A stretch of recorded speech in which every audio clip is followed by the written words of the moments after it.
Hello and welcome. You are watching the Urban Debate here on Mirror Now. This is Krishna Kumar. Today on the Urban Debate, we are focusing on an epidemic silently ravaging our country. Over 1 in 20 Indians, about 5 crore people in all, suffer from this disease. You probably already know someone who is a silent sufferer, but chances are you do not know that person is in fact unwell. The reason? We do not talk about this disease. For years, we have hidden it, brushed it under the carpet, ignored pleas for help, only to confront it when it turns fatal. When all you need to do to help those suffering with this particular disease is just talk. On the Urban Debate today, Mirror Now is talking about depression, especially depression among youth. And for that discussion, we have with us a couple of very special guests. I'm going to introduce them. One is Dr. Sagar Mundada, who's a psychiatrist and a youth wing head at the Indian Medical Association, IMA. But Dr. Sagar Mundada, thank you so much for taking time out to be with us over here. We also have very young Siddharth Dudeja, who's a stand-up comedian and has worked extensively with AIB. Siddharth, thank you so much, man, for taking time out to be with us over here. And we also have Dr. Varkha Chulani, clinical psychologist and psychotherapist at the Lilavati Hospital in Mumbai. Dr. Varkha Chulani, thank you so much for taking time out. We have more people joining us, but let's just start this discussion. I'm going to go to the psychiatrist first up. Dr. Sagar Mundada, you are a youth, you are a young man in your own right, but you're also a psychiatrist, and we're having this discussion simply because of what we witnessed just a couple of days ago in the form of 23-year-old Arjun Bharadwaj, who committed suicide from the Taj Lands End Hotel in Mumbai, in Bandra. That suicide has led us to this question that we should have been asking for a very long time. I want to understand, depression is a very large, vague term. When you see something like an Arjun Bharadwaj case, what thoughts do cross your mind as a psychiatrist? See, the first thing that I would say, sir, is what Arjun did. I think it was a big cry for help. He must have been crying in some other forms for help, but sadly, as a society, we could not identify it. And I can tell you one thing, that this is just the tip of the iceberg. Every day in our OPDs, we get patients who come to us when they are in such a bad mental state. The reason being, in the early stages of depression, nobody really pays attention to it. Second thing is, nobody really realizes that it could be depression, it could be a mental health issue. Even if you do realize that it is a mental health issue, still the taboo that is surrounding this disorder in our country, sadly, is so much that we choose not to go to the doctor, we choose not to take professional help. And I think that is why this incident has happened. This is just the tip of the iceberg. Incidentally, tomorrow we have the World Health Day, on which we are talking about depression. Let's talk. I think the theme is really wonderful. Depression, let's talk. If you just do this one thing, that is, you just talk.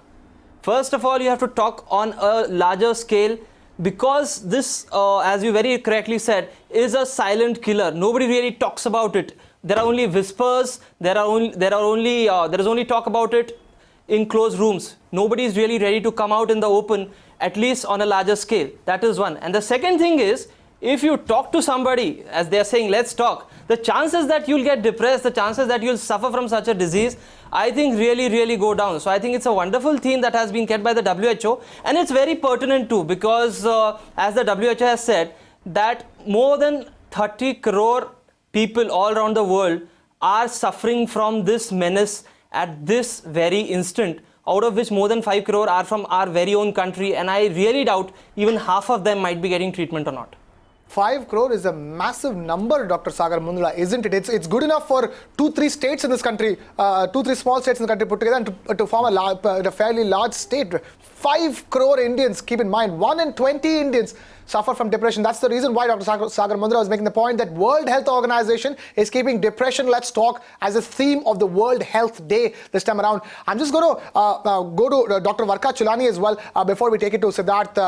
Dr. Varkha Chulani, as a clinical psychologist and psychotherapist at one of the premier hospitals in Mumbai, I want to understand what your experience has been like, because just a few minutes away from your hospital is where this latest case of a suicide due to depression has taken place.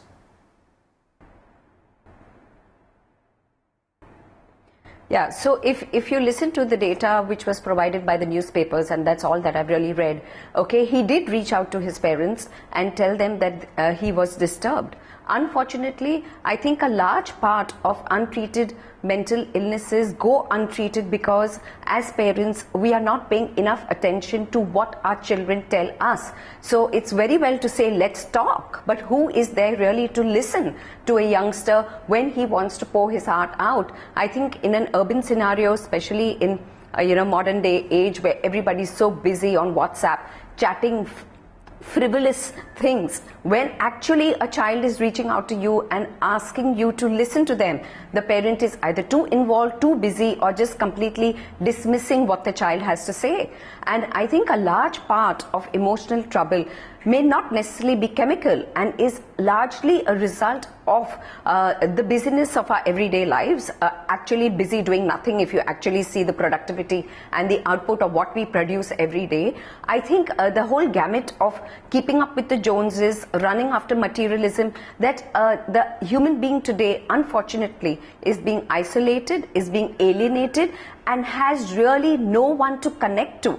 So talking is very well because we're doing it all the time on WhatsApp and on chats, but we are talking superficial, we are talking inane, we are talking nothing of sense, nothing of purpose. And I think if we really want to prevent any emotional illness, I think the World Health Organization needs to empower the families to first connect with each other. Meals had together, discussions around a dinner table, these are all old things which old families did in the joint family system, etc. Today, everyone's sitting in front of their idiot box, sitting in their individual rooms with their iPads and trying to eat and watch things which are actually of no consequence and are pretty irrelevant to well-being. So I think a large part of what happened, unfortunately, a few days ago, I would possibly want the parents to sit back and really reflect and take some kind of responsibility as to what was the connect that they were having with their child, what is the connect that we of parents today have with our children. Is parenting only about providing? Is parenting only about giving them the best gadgets? Is parenting only about taking them for fancy holidays, buying them the best clothes and, just indulgence? I think parenting goes much deeper than that, and I think it's our responsibility, if we decide to be parents, to be sensible ones and to absolutely engage with our young toddlers right from 0 years up. And as they grow up, the teenager needs more of us. I know he rebels, he's very aggressive, he gives us an impression that he hates us, but that's where a mature parent comes in, holds his patience, tolerates the tantrums of the teenager, and does whatever it takes to connect with the teenager. I think if we can start a talk going in that direction, we would prevent many future suicides. Absolutely, Dr. Varkha Chulani, you raised two very important questions. One is the job of parenting. It can easily go on to a point where, if anybody were to look at that video, Facebook Live video did, a lot of people will be like, he's a young guy, what is he doing? He shouldn't be committing suicide, and blame the victim for it, in fact. But the question you raised is, how good is the parenting these days? That's a massive question that you've raised. We will try to get some answers on that front. How crucial is the role of parenting? And that too, and that associates the second question you've raised, is what is happening on social media and all these messaging apps and all the use of technology which is taking away the human connection. And more importantly, taking away the human connection means conversations that are meant to be had are not had. Two very important points you've raised, in fact, following up from what Dr. Sagar Mundada said. So, before we get to the other panelists, we do also have Dr. Harish Shetty, psychiatrist, joining us here in the Mumbai studio. We also have Varun Agarwal, an author, joining us from Bengaluru. And we also have Sana Iqbal, biker and anti-depression and suicide speaker, joining us from Hyderabad. I'm going to welcome them to the urban debate as well. Before we get to them, we're talking to two psychiatrists and clinical psychologists. Now, let me get in somebody from the age group. Somebody who's 24 years old, who's a comedian right now, and has in fact worked extensively with AIB, where AIB's Tanmay Bhatt has been, in fact, one of the most vociferous speakers on the social media about the Arjun Bhardwaj suicide that happened 2 days ago. Siddharth, we were just having a chat before this discussion began. And, I'm a big lover of comedy, but I also know that right from Charlie Chaplin to any single comedian today, comedy comes out of pain experienced before. Sort of converting that into art essentially becomes comedy. Every comedian in the world ever has been through some really difficult experiences. As somebody who has done it successfully, you're a successful stand-up comedian now. How do you see this when somebody of your age, with such education, does something like this? Yeah, first of all, like, successful is like kind of subjective. I'm not a successful comedian, but like the point is, the simple thing you have a is, career as a comedian and that is successful enough. yeah, but the point is that, like, comedians generally are the most depressing people. Like, they're completely depressed within themselves because the kind of low self-esteem that comedians carry, it's like, that's the reason they go on stage to get validation every day from people. Like, the fact that a comedian who has some jokes written down, who's ready to go on stage and experiment it with an audience who might or might not laugh at you, it's kind of a very depressing thing, and it's a very individual thing where you are on stage. So you are sharing the success all by yourself as well as the failure of the joke. So it's kind of very individualistic, kind of depressing. But like, as a 24-year-old, when I saw this news, I was really depressed because especially the most important part of this social media is that, like, social media is such a fast, like, you're seeing 10% of, you're seeing the good things that people share on social media. Like, I am here today, I'm going to share this video later on with people, but nobody knows what I did in the whole day today. Like, nobody knows I was just sitting at home and getting depressed, probably like trying to write jokes, not getting anything. You just see the me where I'm at a bath and I'm here in the studio right now talking to you. Like, you see people sharing stuff. So it's just the 10% that you're seeing of the good things. Like, everyone is depressed, but they try to tend to show like a very superficial version of themselves. Like, nobody wants to share a photo of, everyone wants to share like cool things, like he had spaghetti for lunch. I've never seen anyone share like, say, yo, bindi, I had this for lunch. Like, so it's very superficial. And also, nobody says like, I just lost a job or I just, I had a really bad experience. It's always about how awesome life has been, and life cannot possibly be that awesome all the time. Exactly. Siddharth, I'm going to come back to you and explore more about what it is and how to get through the social media age, which can create mental illusions and delusions. Dr. Harish Shetty is also with us. Sana Iqbal is also with us.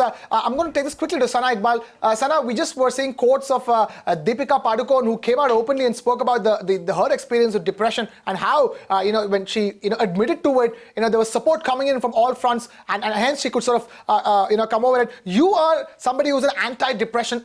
You've taken it, you've been through it, and you've emerged successfully as a biker out of it. I want you to share your experience to the audience who's watching us. Certainly. See, depression is not where you have, evident depression on your face. It's not like people can look at your face and say, oh my God, this person is in, absolute depression. Depression is a lot more. It's, this is something that I keep sharing with a lot of people I interact with. I tell them that it's perfect. Life of a depressed person can be as normal as anybody else. When I was in depression, I was absolutely normal. I would go to work, I would interact with people, I would laugh at jokes, okay? It's not that I was always sorry for myself. It was only when I would go back into my loneliness, when I would go back into my room and I would have nothing else to do, and then I would be maybe, 10 degrees lower than my usual self. So depression comes in different forms. It comes for different people at every stage in life. What I would suggest is, or rather what I would share with people is, I came out of my depression because of two things. One, I started pursuing what makes me happy as a person. And second, I started talking about it openly, wherein there was nothing superficial about what I was doing. Of course, I did go on Facebook. I did talk about a lot of negativity, not in detail, but then I concentrated more towards the positive things that I was learning, I was getting to see because of my interactions with people. For those who don't know what I actually did, I went on a ride to create awareness against suicide, against depression, and this all initiated when I initially, when I first thought of ending my life through the same medium.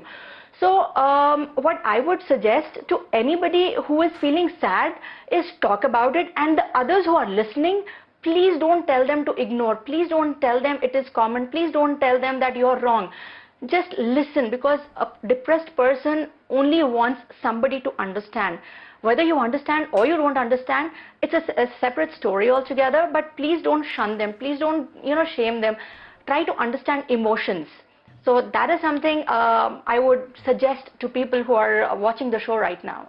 Oh, absolutely. Wonderful point, Sana Iqbal. Isn't it important that, in this day and age, when we have so many platforms to keep talking or keep writing or keep expressing ourselves, that it is also a responsibility to keep listening, because there are so many people out there who need to be heard so that something fatal doesn't happen. It is upon us as the people of the society to make sure those who are mentally weak get support from people like us, the listening. And Sana Iqbal, you make that point wonderfully about how it is important to listen. Whether you understand it, don't understand it, don't shun them. If somebody has a problem, it is your responsibility to sit and listen to them. I'm going to bring in another doctor. We already had Dr. Varkha Chulani and Dr. Sagar Mundada making their points. Let me now also bring in Dr. Harish Shetty, who's also a psychiatrist. Dr. Harish Shetty, thank you as always for taking time out to be with us.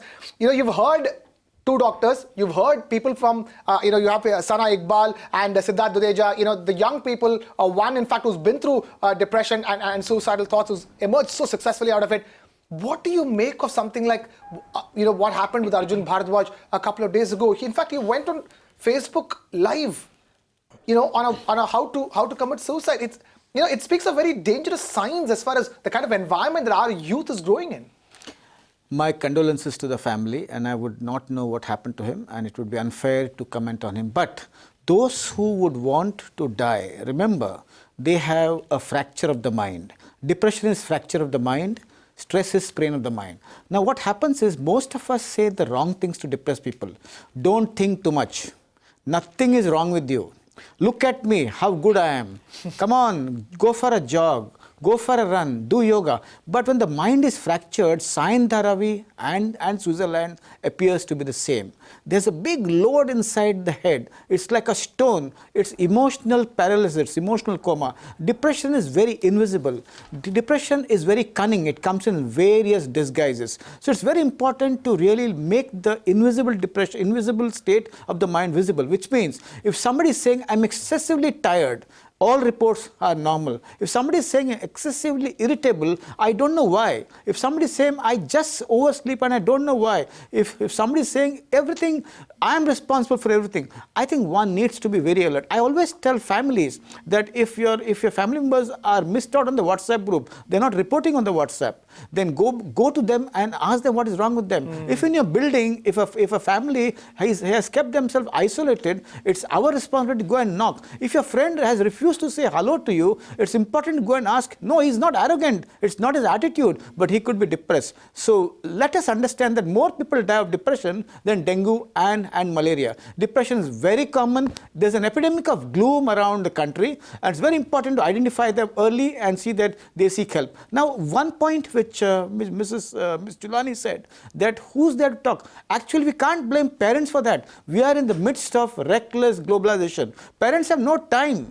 The emotional contact time in the family has gone down. The family contact time has gone down. So it's important that we talk inside the trains. We talk inside the buses. We talk inside classrooms. It's important to talk to strangers and say hello to them when you travel. Make your travel pleasurable. Make your journey happy. Talk to your office colleagues. And remember, a compartment in a train is a mohalla. And that is very important. So let's identify depression early and see that they reach treatment. Depression is fracture of the mind. Depression is a fracture of the mind. I was just trying to understand what is the crucial role of parenting, but Dr. Shetty, you just opened up another complete different topic altogether of, why does it always have to be on parents who have probably working 12 to 16 hours a day in these days, as you rightly put it, reckless globalization and the kind of work hours that we have over here.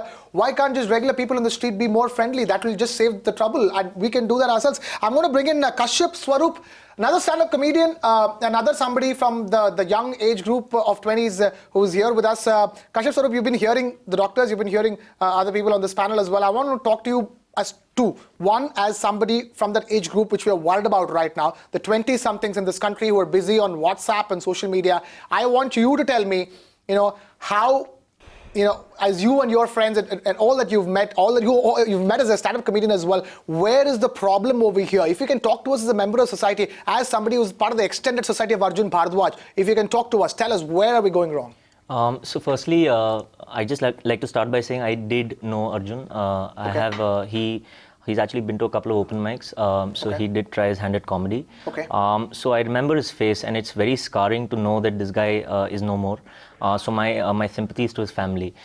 Secondly, I think the problem lies in the fact that we don't even talk about are physiological processes. We don't talk about mental health, we don't talk about puberty, we don't talk about sex, but we have time to talk about a cricketer scratching his crotch on screen, and I think that therein lies the problem, especially when you're just growing, or kind of, this is a very painful stage for every youngster when they're just hitting puberty or reaching their 20s, and these are stages of transition. You go from school to finding work for yourself, and you don't have many people to really guide you because you're looking for your answer for yourself.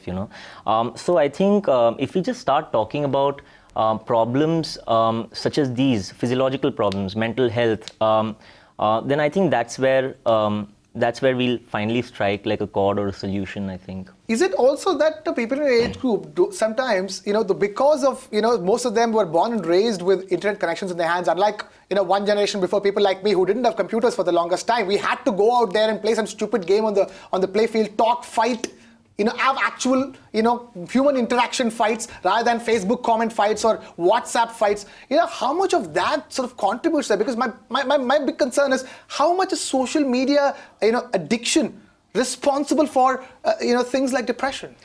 I think Biswa said it best in his Facebook post yesterday. He said, people are just sharing the glorious parts of their lives, and no one is really sharing the sadness or the gloom or the grief. But every time, and it takes us like an incident like this to start talking about it.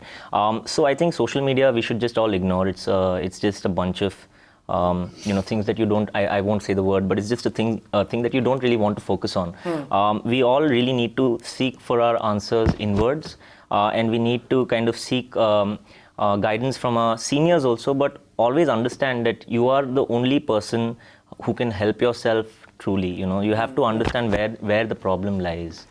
At this point, I'm going to bring in Varun Agarwal, who has been waiting patiently for us all the way in Bengaluru. Varun, thank you so much for being patient.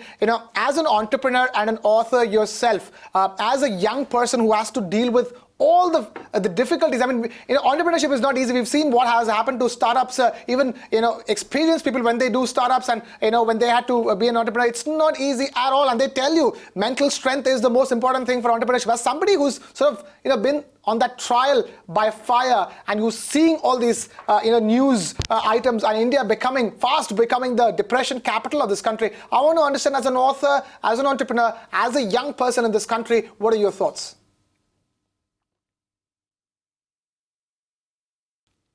I think we should change the word depression into something else, right? I think depression gets confused by a lot of other things, because the word depressed in the English dictionary, right, can equal to sadness, or can equal to, just a momentary lapse of something.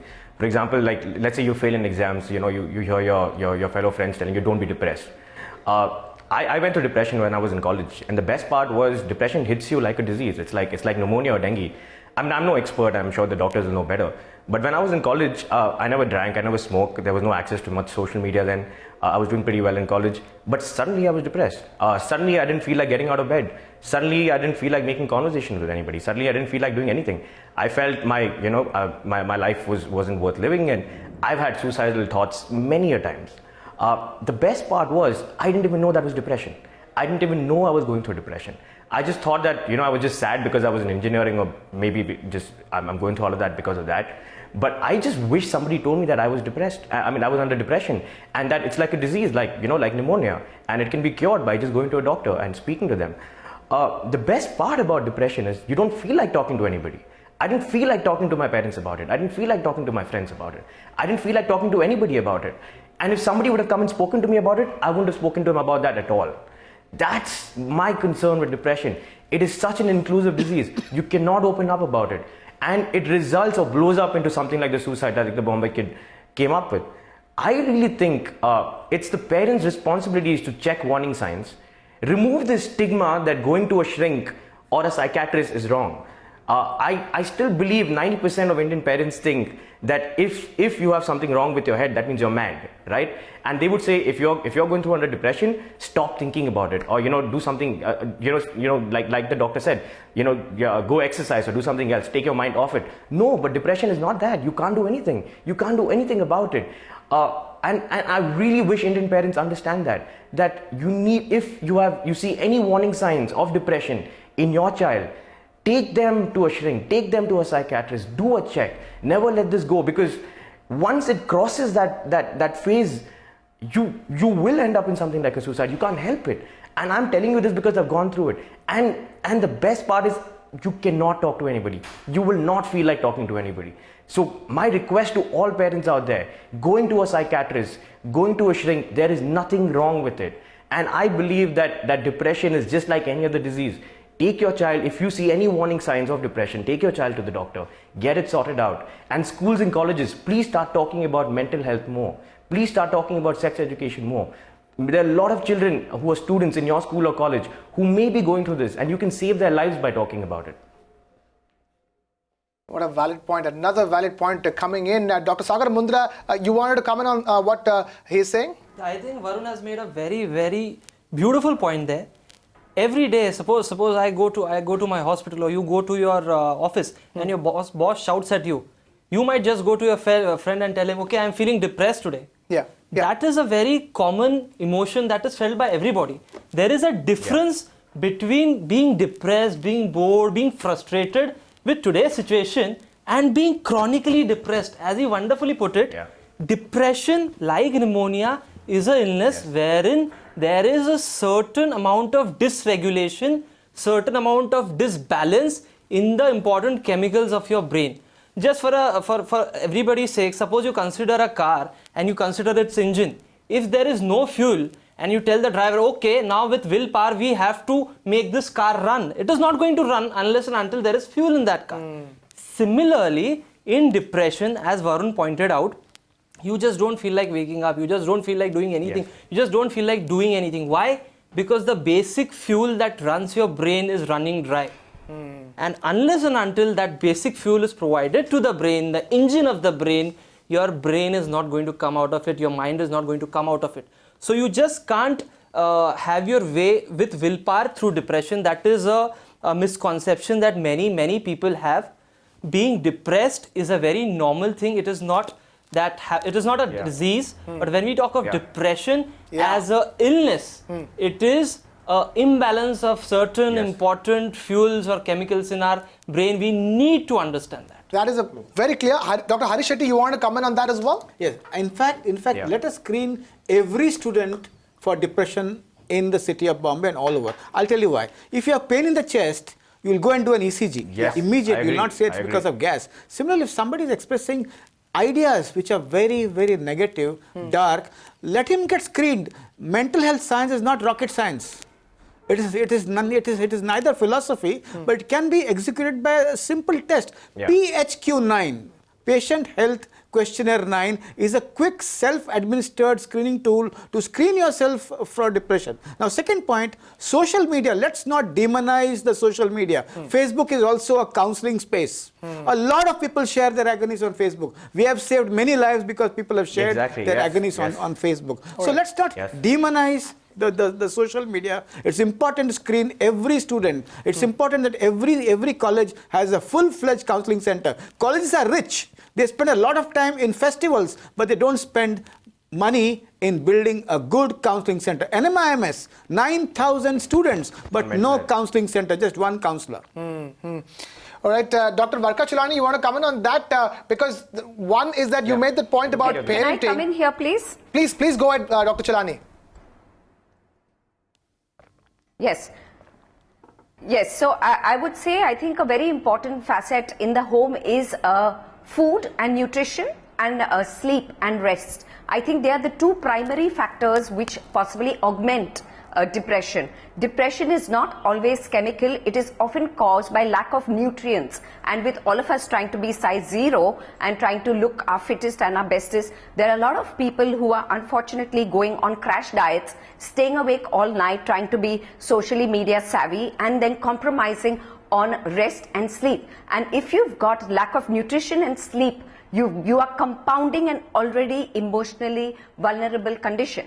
So I think parental responsibility to see that your children and yourself sleep adequately is imperative. Do not allow your children to go on diets which are unmonitored by yourself, because there are all kinds of new fad diets, and I have clients all the time who have given up carbohydrates to look slim and pretty. And then usually you have mood disorders because of very poor nutrition. So actually the condition can be pretty easily monitored if parents are a little more vigilant. No way am I blaming the parent, but I definitely believe that today as a parent I have responsibility in the way I am monitoring what goes on with my children. 2, it is not as easy as to go around in a train and say hello to someone, because the person who's usually depressed wants a deep connection, not superficial banter and superficial talk. So I think what is lacking today in today's day and age is a deep connect. As I said, it's just not me going and knocking on some neighbor's door and saying, hi, how are you? That's not going to alleviate my emotional troubles. 3, as Sana said, emotionality, unfortunately, in today's day and age is considered a weakness. Nobody is understanding emotionality in the way it should be understood. Okay, and as I said, as a society, as technology is advancing, we are becoming extremely superficial. But actually, the human being is what he was 100 years ago. Nothing has really changed, and it is just the new kind of globalized arena which we are trying to climb into, which is unfortunately causing more trouble. So I think today if we encourage emotionality not as a weakness, not as a vulnerability, and encourage emotionality as a facet of being human, I think a lot of us will do much better. Oh, absolutely. Wonderful point, Dr. Varkha Chulani. Kashyap Swaroop, you wanted to comment on that? Yeah, absolutely. I think we don't even talk about, so everyone's talked about the science of why we get depressed. I'd like to talk a bit about the philosophy of why we get depressed. You know, in school, they don't even tell you about the more significant things about life. We all talk about superficial things, as ma'am said. I'm sure everyone's heard about the myth of Sisyphus, where Sisyphus, the Greek god, actually, you know, rolls a ball up the mountain, and then he has to come back when the ball rolls down, and that's life, right? You take it up, and then it comes back down, you admire the view for a bit, and then you come back down and you do the same thing again. So life, at the cost of sounding nihilist, life itself is pretty meaningless, right? But the meaning that you give to life is completely dependent on you, and the attitude with which you do things is completely dependent on you. And if anyone tells you that you're not successful, that you're not doing well, just ignore all of that. Just try to achieve what you want to achieve. And I think that in itself will make you a lot happier. All right, Siddharth, you want to comment on that as well? Yeah, I think like Kashyap said, like basically I'm 25 and I go through the same thing every day of how, like it's just a sad thing. Like it's just like you go to school, you go to college, then you're just like sad in life after a point. And it's a very transformation kind of a space, but there's nothing, like there's no justification to suicide. I mean, obviously he went through something really terrible, and that's something I can never experience or like think of because what was there in the guy's head. But I just feel that people need to understand that, you know, dying old is a privilege. Like dying old and natural, which is like, if you think about it, a few like miles from here, 1,000 miles, there's the Middle East, there's so much happening in other countries. So I think, I mean, I don't know what the solution to it is, but I feel that suicide is like a major step which needs to be treated very carefully. You know what, Kashyap and I'm going to come back to both of you comedians in a bit and check a couple of things. I'm just going to take this back to Sana Iqbal. Sana, your point has been very well taken over here. Dr. Varkha Chulani backing it up, saying that emotionality and you know, emotionality not being seen as a form of weakness but as a sign of being human is probably the crucial element in dealing with depression. I just want to understand, when you went out on your rallies across and you're going out there as speakers, what do you pick up from the people, you know, especially the youth in the country, in terms of why is India fast becoming the depression capital of the world? Yeah, it's very unfortunate actually, and if you look at the data, India has already become the capital of depression, capital of suicide. We are on top of all these things. And when I was on my ride, when I was conducting seminars, apart from the students, let me give you a bit of a background. Whenever I reached out to the colleges and I said that I'm conducting a seminar with regards to suicide and depression, a lot of colleges reached out to me and they said, can you replace this word suicide with something else? Can you just rename the entire program? And I was a little surprised initially, and later on I was shocked, because people think the word suicide is a taboo. Just like the word sex, people treat the word suicide as a taboo. In the colleges, the students are not supposed to talk about the word suicide. So, for example, if there is a student who wants to end his life, if he is thinking about ending his life, he already knows that everybody is going to reject his idea. Nobody is going to entertain him, and that is when he would withdraw himself and he would not even talk about it, leading to suicides. So that is one of the reasons. Apart from that, what else I have noticed when I was interacting with students, in fact, even now I do a lot of interactions. Just 2 days ago, I was counseling a student who just finished his MBBS, and he had absolutely no idea about what he wants to do next. He was not interested in medicine, by the way. So, you know, a lot of times the students, they feel that nobody understands them. A lot of times they feel that, you know, they have to make somebody understand. Now, that is a very difficult situation, because at this time, majority of the citizens, they don't have the maturity level to understand emotions. We can understand rocket science, but it is very, very difficult to understand emotions. People become judgmental, and that actually causes more damage, and we see the results already. So apart from this, a lot of love affairs, a lot of failures, betrayal, a lot of people commit suicide. I'm talking about college students only. Yes, they are into love affairs, and they think that that's where the life ends. And then they think that the family is not going to accept their partner because of XYZ differences. It could be religious differences, it could be caste, creed, anything at all. So what I feel is, I think we need parents who are there as role models for the children, and not that parents should think that they are the role models. Children should think that their parents are the role models. It's very unfortunate but true that Indians, especially you know, people from our country, the parents, they feel that they are like a, you know, an instruction manual for their children, wherein they know everything and they tell the children, and children need to follow what is right, what is wrong. Now, the children of such parents, they either become rebellious, they get into, you know, bad habits like drugs or drinks, anything as such, and the other half, they think that yes, the parents are correct, and they take the burden of emotional blackmail. Now that is there. So there is so much of variety when I talk about depression. There are so many students who don't even know what their actual problem is. They don't even know why they are studying a particular thing, and after they finish their studies, they realize that they were in the wrong stream. In fact, one of the cases that I had read about, you know, the girl, straight away she, I mean, I really don't feel good about sharing this, but then she straight away blamed her parents, especially her mother, to be manipulative, to have got her into a particular stream. So like that, there are a lot of things. The only solution to this at this time, I feel is feasible, is that parents start talking to their children instead of giving them instructions, instead of, you know, telling them what to do. I think they should start asking questions to their children, ask them what is it that they would want, instead of just focusing on what their own perspective is all about. So that is one thing. Another thing, as parents, we need to inculcate in our children is that they should always have a plan B.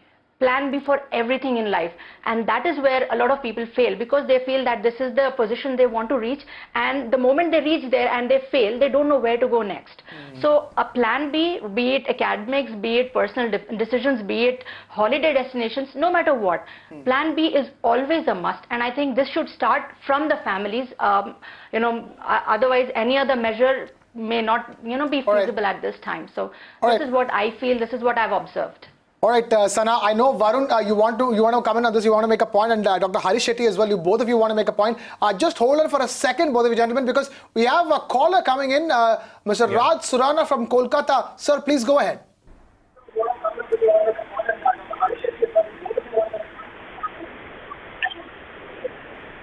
Mr. Raj Surana, if you can hear me, please go ahead with your question, sir. Yes, I must congratulate the TV channel, The Mirror Now, for having aired this good. Yeah, I can hear you. Please go ahead, sir. Can you hear me? Yes, sir, we can hear you. Please go ahead, sir. Yeah, I must congratulate the channel for the program they have put in on The Mirror Now. And this is a very good program. It will educate people regarding depression. My question is, when people have the nagging fear of dying, there are people like me also and others also I know, they feel like they will die soon, though they know they are not. I think this is also a sort like depression or like that, or how to come out of it. Sometimes you have that sort of a fear. That's our question. Dr. Harish Shetty, you want to take that?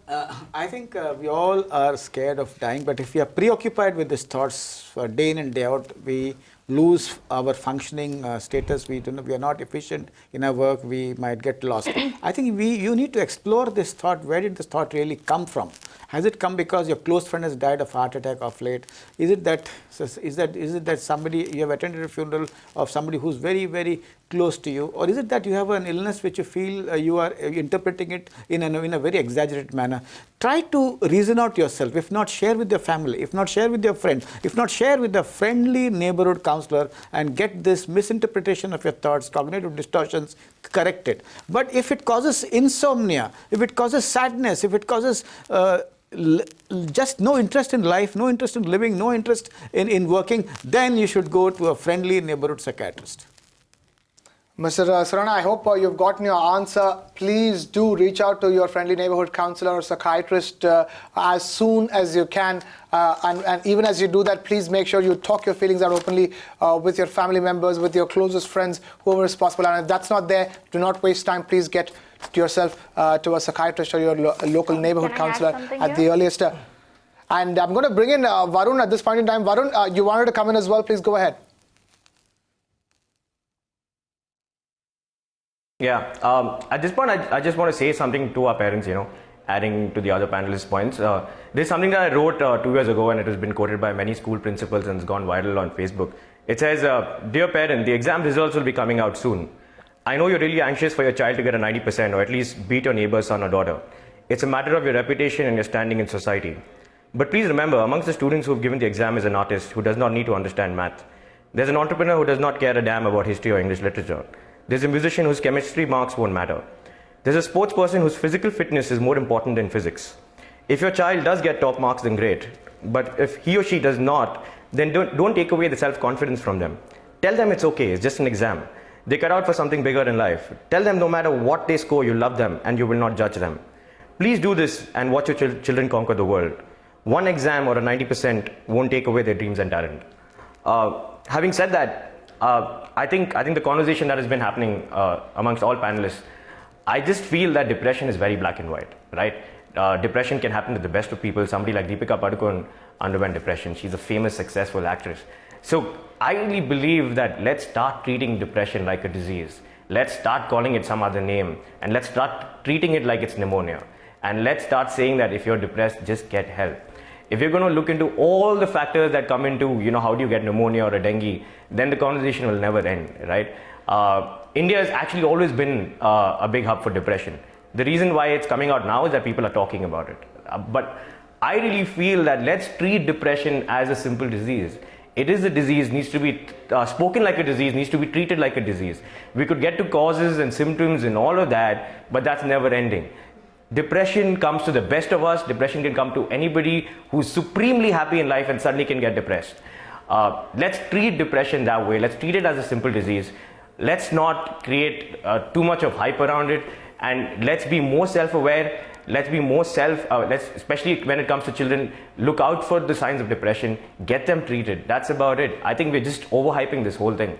Look out for the signs and get help soon. That will be step number one, and that's something that we would like to see. That's what I'm going to bring quickly. I want the doctors to give their quick takes to people watching. It could be people watching means they could be under depression, or they could have friends under depression. What are the warning signs? What are the signs, and how soon and how easily is it for them to get help? I'm going to start with Dr. Sagar Mundada first, and then Dr. Varkha Chulani, and then Dr. Harish Shetty. Sagar, go ahead. I think 2 to 3 points really need to be taken care of. I think when somebody starts getting depressed, one of the most early symptoms is that your sleep patterns really start becoming very fragmented. You don't feel like sleeping. When you try to go to sleep, you don't get sleep. If you do sleep, you'll wake up 3 times in the night. When you wake up in the morning, you won't feel any kind of freshness. There'll be a lethargy. You'll be so lethargic that you won't feel like doing anything. That is one of the earliest things. Secondly, what I need to tell is that suppose one person, suppose we have a comedian here. He loves to do comedy. That is his passion. Now, a comedian who's depressed will not like to do comedy. Things that were his passion before will seem worthless to him. Exactly. Will seem totally worthless to him. So your passions will become, you won't really like to do them at all. I think that is one thing that you really need to look at. Apart from that, if you keep feeling sad irrespective of what is happening throughout the day. Suppose I think that I'm very depressed. I meet Amitabh Bachchan tomorrow. A normal person would have a feeling of exuberance, a feeling of elation when I meet such a personality. But a depressed person, irrespective of any positive event that is happening around him, will still feel low. I think if we can focus on this, we will be able to catch it early. All right, Dr. Varkha Chulani. Yes, I think I'll take off from Dr. Mandra and add to it that it's not only about not being able to sleep. Sometimes you oversleep and you sleep too much and all you do is keep sleeping through the day. That itself is a wake-up call to someone to notice that why has this person's personality pattern of sleep altered so drastically that where he would sleep 7 or 8 hours, he's sleeping possibly 10 or 12. In children and teenagers particularly, signs of unnecessary irritability, snapping at the parents, withdrawing, not going out, keeping away from friends. Okay, these are consistent patterns that one needs to look out for. Sometimes you have excessive TV watching, overeating, constant shopping, constant wanting to be engaged in something or the other. It could be a desperate attempt by a person to get rid of the emotional anguish that he's going through. But I think one of the comedians, I don't know if I've got Siddharth's name correct, he used a wonderful word. He said, what is the philosophy of depression? I think Sana used it in her life unknowingly, where because she gave herself a purpose to try and reach out to other people to help them out of the condition that she had gone through. She used Dr. Viktor Frankl's logotherapy, which says that if you have a why to live, you can bear anyhow. So I think engaging and asking people who have suddenly become disengaged is a third sign that a person wants to look out for, where a child has been pretty active, engaged with socializing, going to school, doing reasonably well in school, and suddenly you see that there is chaos and anarchy in his life and everything seems to be falling apart. I think it's time for the parents to sit up and take notice. All right, Dr. Harish Shetty, I'm going to come to you because right now we have a couple of callers. We have Ahmed from New Delhi. Ahmed, please go ahead. Hello, I want to ask the Dr. Varkha, I think his name. I want to ask whether psychotherapy or it is the medicine which is more important in the long run if a person is suffering from depression from 10 years or 15 years, because if you take the medicine, it has a lot of side effects. So what is more effective in the long run for the psychotherapy or the medicine? It's not the... Go ahead, Dr. Chulani. And then we'll take Mundra as well. Dr. Mundra as well. No, it would be unfair to say either or. I think what has to be first ascertained is the cause of depression. Not all depression is chemically caused, and unfortunately people are not aware of the difference between a clinical psychologist and a psychiatrist. So I think the first thing would be a correct diagnosis. For example, if the person has failed an exam, he or she is not depressed because of a chemical imbalance which has caused that condition, but because of a feeling of self-worth, self-loath, inadequacy which causes the depression. That needs good, intense psychotherapy by a trained, qualified therapist. But today, for example, if suddenly there has been a chemical imbalance, then maybe we look at medical treatment. Ideally, a good psychiatrist and a good therapist ought to work together, where a psychiatrist does not hesitate saying you don't need medication, please go for therapy, and vice versa. A good therapist says, you know what, I've worked for a couple of sessions, I don't think you're doing too well, I think you need medical support, and sends the person to a psychiatrist. So there is no hard and fast rule here, sir. Right. It would be a good diagnostician, a good therapist to be able to make that distinction whether the depression is chemically caused or attitudinally caused. All right. In fact, we have another caller. This one is an anonymous caller from Mumbai. Please go ahead. Yeah, hi. I want to know how do you handle situations sometimes which are completely out of control? For example, maybe a family member has to go to jail. Now, how do you handle this? There is this situation which is going to disrupt the entire family. Maybe there will be maybe the parent will commit suicide or something like that. How does the rest of the family handle the situation before the event happens, that is before the person goes to jail, and even after that? Dr. Harish Shetty, if you want to take that. Suicide pacts are known after a severe traumatic situation. I think what is very important at that time is for the family to seek counseling immediately and not wait for astrologers and not wait for faith healers. It's important that they really go and express their feelings as it is. See what they think about it, and the counselor or the psychotherapist would be able to actually help them deal with the situation. Don't hide yourself from the world. You may hide yourself from the world, but don't hide yourself from the mental health professional. And that, I think, is very, very important. Apart from that, the symptoms of depression which we have been speaking about, I think I am a burden on this earth. I want to run away from home. I am responsible for all the trouble I have caused to my family. I want to go to God are some symptoms which you have to be very careful. In children, pain in the abdomen, pain in the head without any physical illness.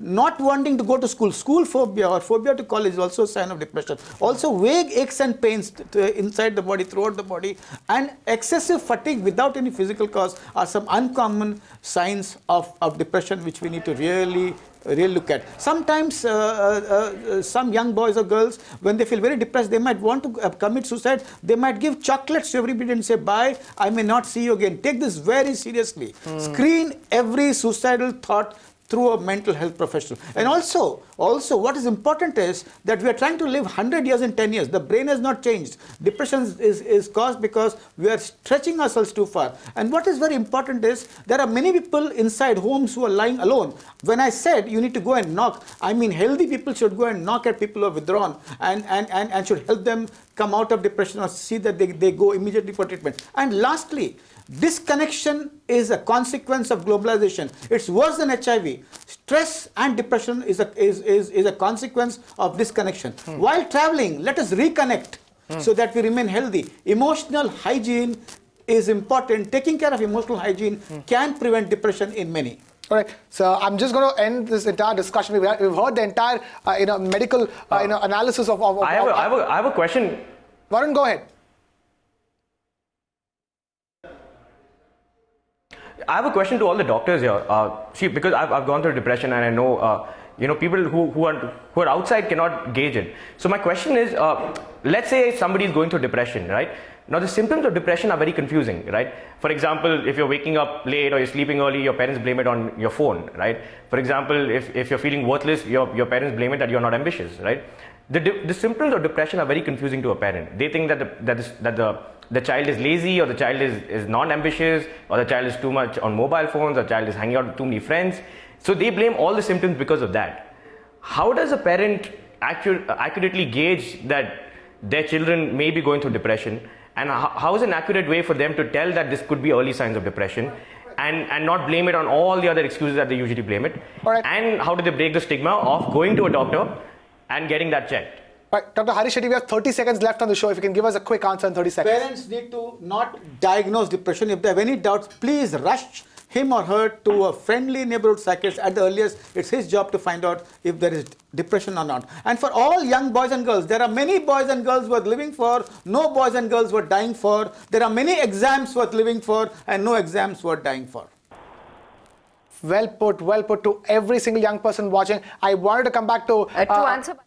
I have a second to come in. You are 10 seconds, ma'am. Last 10 seconds. You have exactly 10 seconds.